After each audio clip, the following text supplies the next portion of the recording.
Les urgences les plus graves sont souvent les accidents domestiques, la troisième cause de mortalité. Chute, brûlure ou erreur d'inattention en manipulant un outil. Ce soir-là, le centre 15 du CHU reçoit un appel de détresse. Le SAMU? Allô? Allô, mon frère s'est coupé le bras avec le psychothèse. Il est complètement sectionné ou pas? Il y a un garrot qui est en cours. Allez, les secours arrivent. S'il vous plaît, faites vite. Un jeune homme vient de se blesser grièvement avec une scie électrique. Alors que le SAMU se rend sur place, l'alerte est transmise au service des urgences. 16h50 garrot. Ouais. Ah c'est bon, j'ai quelque chose, mais... Allô, le choc. Ce jour-là, c'est Ludivine, 27 ans, qui est de garde. 30 ans, appelé avec une scie circulaire. Au bras. Ok, ça marche, merci. La jeune femme, médecin depuis seulement 1 an, va devoir gérer une situation critique. Le blessé s'appelle Jérôme, un jeune marin-pompier, père de famille, qui réalisait des travaux chez lui lorsqu'il s'est profondément entaillé le poignet.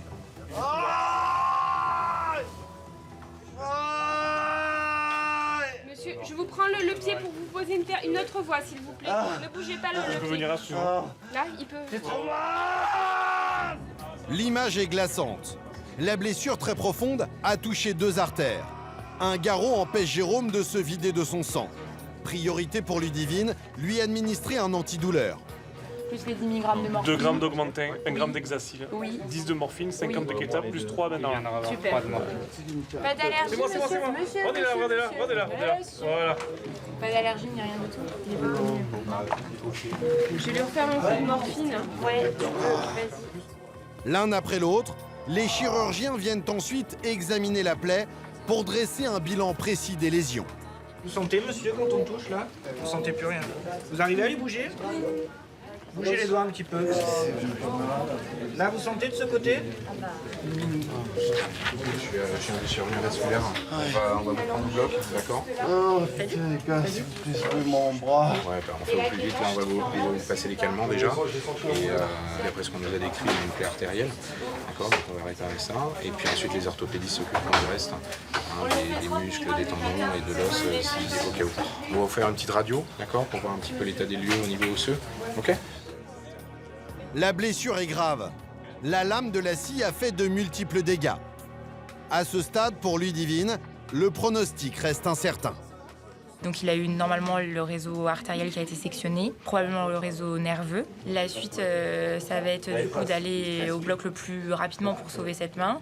Et ensuite, en fonction, soit il garde la main ou soit c'est amputation. C'est donc l'avenir d'un jeune père de famille de 30 ans qui est en jeu. Avant d'être opéré, Jérôme passe une radio qui va révéler un nouveau problème. Allô? Ouais, c'est l'inter du déchoc. Je suis à la radio, là, il y a une fracture, donc on vous demande direct au bloc. La scie a touché l'os. Jérôme est opéré en urgence. On vous emmène au bloc, on vous endort, ok? Ça n'a pas pour longtemps. Une opération complexe, mais pour les chirurgiens, ce genre d'intervention, c'est presque le quotidien. Les accidents domestiques avec des outils type voilà, scie circulaire, etc. Oui, il y en a régulièrement, quoi. C'est pas fréquent non plus, mais il y en a régulièrement. Donc on est amené à les prendre en charge quand même. Ça peut faire des gros dégâts. Ah oui, ça peut faire des gros dégâts, ouais. Bon là, il a encore sa main attachée, mais on a vu pire, quoi. Le jeune marin-pompier part pour le bloc avec la terrible angoisse de perdre sa main gauche. L'opération va durer plus de 5 heures. Nous reviendrons prendre de ses nouvelles.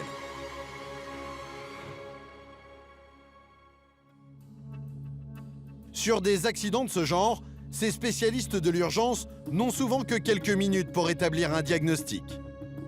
Pas le droit à l'erreur et les victimes sont parfois dans un tel état qu'elles ne se souviennent de rien. Ce jour-là, Jacques, 50 ans et 21 ans de métier, est de garde au SAMU. L'urgence, un ouvrier qui vient de faire une chute de 6 mètres de haut. Donc on part sur un monsieur d'une quarantaine d'années qui a chuté dans le toit dans le cadre de sa profession, parce qu'il est couvreur a priori et qui présente un traumatisme crânien avec des signes d'agitation. Voilà, pour l'instant, c'est le premier bilan qui nous a été donné par les sapeurs-pompiers. Pas une seconde à perdre, Et pas facile de se frayer un chemin en cette fin d'après-midi, à l'heure des sorties de bureau. Parce que compte tenu de la circulation, Marie-Jo, tu devrais prendre l'autoroute. On gagnera du temps parce que là... Pour ne rien arranger, l'accident a eu lieu à une vingtaine de kilomètres de Nîmes. L'homme réalisait des travaux sur le plus haut toit de cette maison lorsqu'il a perdu l'équilibre. Le traumatisme crânien. Il a ballon sur le premier et le premier en fait il a roulé par terre. D'accord. Donc il a tout le côté droit qui est endommagé. Ok. D'accord. Allez, bon, on va essayer de le perfuser. Bonjour monsieur. Jacques doit rapidement dresser un bilan de ses blessures. Il aimerait savoir comment l'ouvrier s'est réceptionné, mais là, problème. Alors vous êtes tombé du toit, vous en rappelez pas? Non. Mais vous en rappelez pas, vous êtes tombé du toit. C'est normal que vous ne vous rappelez pas parce que vous avez perdu connaissance. On va essayer de regarder l'épaule là, si elle est en place déjà. Là vous avez mal quand j'appuie? L'homme n'a aucun souvenir de son accident. Avant de l'examiner, Jacques veut lui administrer un calmant. Ça me fait mal de la clavicule. Mais je pense que ça doit être cassé là au niveau de la clavicule, on regardera mieux tout à l'heure. Passé. On va essayer de s'appuyer là déjà, pour qu'on puisse vous perfuser et vous calmer les douleurs. On y va tout doucement? Vous n'y arrivez pas? Bon. Donnez-moi le bras, on va mettre la perf. Il faut juste que je puisse dégager le bras pour la perfusion. Voilà, génial, parfait. Ça me fait mal derrière. Bougez pas pour l'instant, le temps qu'on puisse mettre la perfusion. Putain, mais merde. Lorsque le calmant commence à faire son effet, Jacques l'ausculte. Très vite, l'hypothèse se confirme. Des côtes et une clavicule sans doute cassées. Vous me dites sur la colonne vertébrale si je vous fais mal quand j'appuie. Il n'y a aucune douleur? Nulle part. Hein. D'accord. Oui. Là un petit peu? Non. C'est les côtes qui vous font mal à droite? Non, ouais. Ici, là, derrière. Vous voyez, c'est là où vous avez mal, il y a des côtes qui sont cassées. C'est quand vous êtes tombé. Je suis pas tombé. Si, vous en rappelez pas, mais vous êtes tombé. Mais c'est sa perte de mémoire qui inquiète Jacques. Elle lui fait craindre des lésions au cerveau. À plusieurs reprises, il doit lui rappeler l'origine de ses blessures. Mon côte là. Ouais, je sais, derrière, elles sont cassées, les côtes, hein. D'accord? Comment ça? Elles sont cassées parce que vous êtes tombé. Où je suis tombé? Du toit. Il était si m'arrive au bordel de merde. Alors, je vous l'ai dit, mais vous vous en rappelez pas, c'est normal. Vous êtes tombé du toit. Non. Mais si. C'est votre fils qui vous a vu tomber. Alors souffre-t-il d'un traumatisme crânien? Jacques veut lui faire passer un scanner au plus vite. Bon, on va essayer tout doucement de bouger. Enfin, moi, je vous soutiens le bras. Il y a mon collègue qui est à côté qui le soutient. On y va. Allez, on se dresse. Voilà, super. Parfait. Nickel. Gardez le bras comme ça. C'est la position dans laquelle vous aurez le moins mal. On bascule les fesses. Ouais, tranquillement. Moi, je vous tiens. Et on va se laisser tout doucement tomber. Voilà. Vous voyez, comme ça, c'est déjà pas mal. Pendant tout le trajet, le médecin ne le quitte pas des yeux. Un monsieur qui est très répétitif, donc qui repose sans arrêt la même question, qui se rappelle absolument pas d'être tombé du toit. Donc ça, c'est assez spécifique des traumatismes crâniens et perte de connaissance, avec un cerveau qui est dans la boîte crânienne là, qui a bougé sur la chute. Oui, ça signe quand même effectivement un choc assez violent.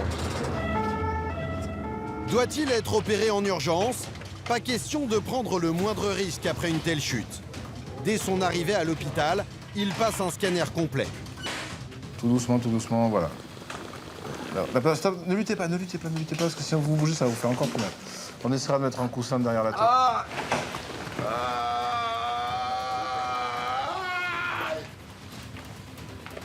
Inspirez. Retenez votre respiration. Des images que Jacques et ses collègues scrutent attentivement. Respirez de nouveau. Verdict, des fractures aux côtes, à la clavicule et plusieurs lésions internes. Il y a un pneu au thorax, mais il est pas... Il y a une belle contusion qui va là.